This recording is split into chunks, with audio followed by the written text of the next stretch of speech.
quick review of books that have something to do with conspiracy theory. Which one shall we take first? Proof of the Illuminati, written in 1802 by a man who was the pastor of Rindge, New Hampshire. So, that's within a few years of the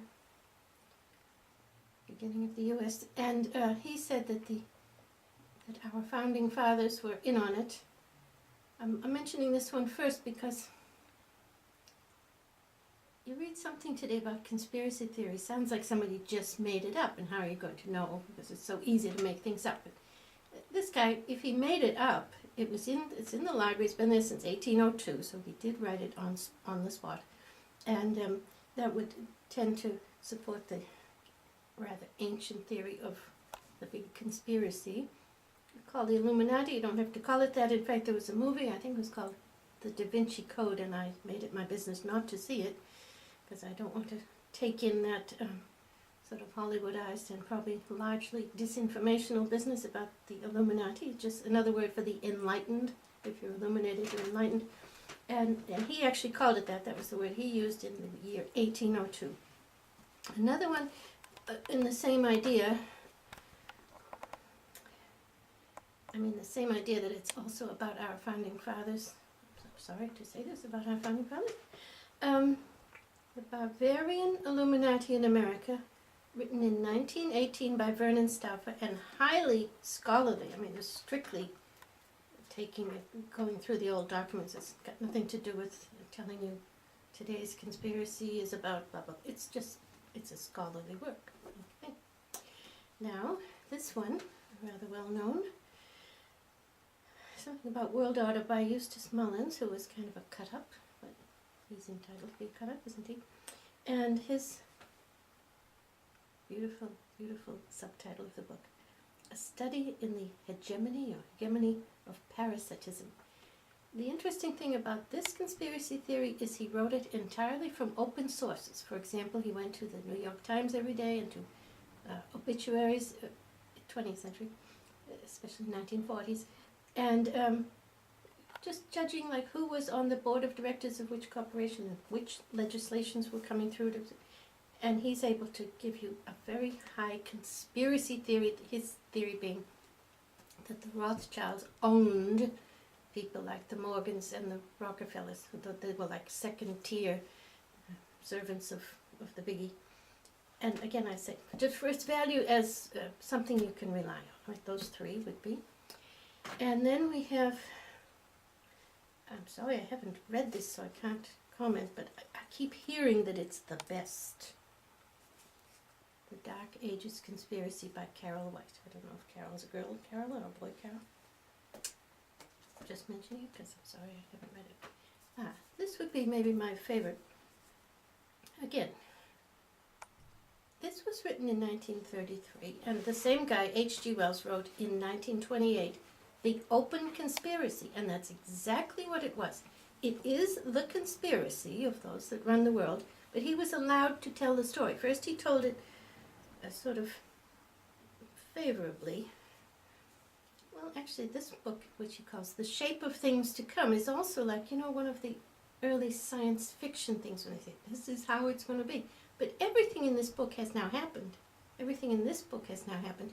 And it can't be that he was just a man of great vision. It must have been he was in on it with the, he was a servant of the servants of those who were planning it. And for some reason, they wanted him to produce these books.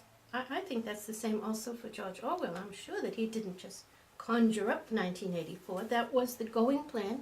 And indeed, almost every detail of 1984, how many years ago? 28 years have gone by or so. And those things happened just as Orwell said they would.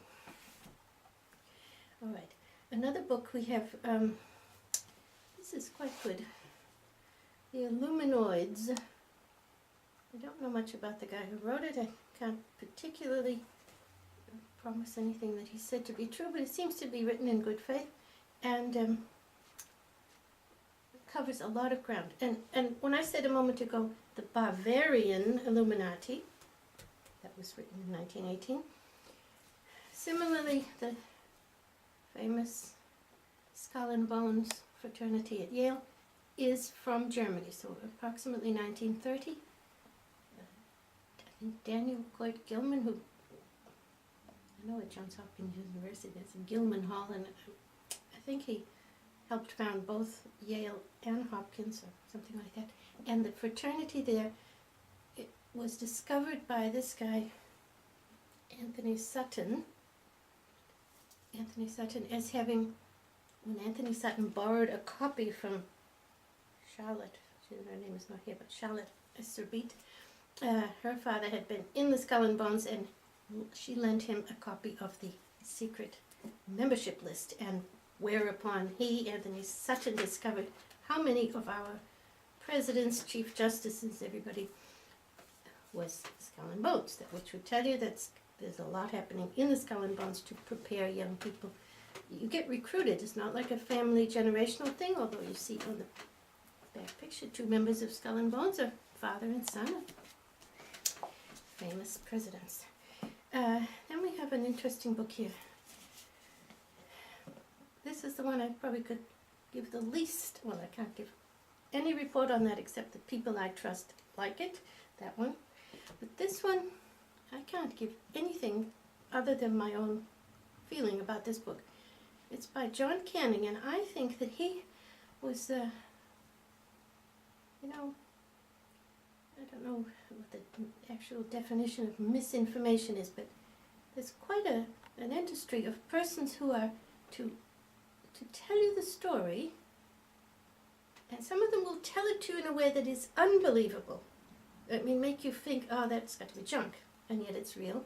And then there are these ones which are not bringing up scandals or anything exciting. This is 100 Lives, and among other people in here are Toscanini, Menzies of Australia, Pope John the 23rd.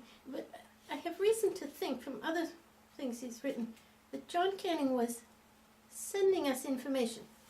Well, of course, H.G. Wells was sending us, giving us exactly what was going on, but he gave it in a disguised form of being like a novel or like fun or something. And this guy just gives it as the biography of these men, and he never tells you what they're really getting up to, but you have the feeling that he put them together to pass that information to us. I'm not sure.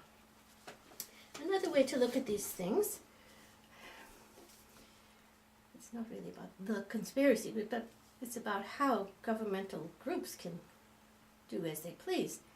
Just like a laboratory study of how anyone who wants to fool you, any member of the conspiracy that wants to like hand you an old document that's really not an old document, but dressed up to look like one, all these things can be done in the FBI labs, and they are done in the FBI labs.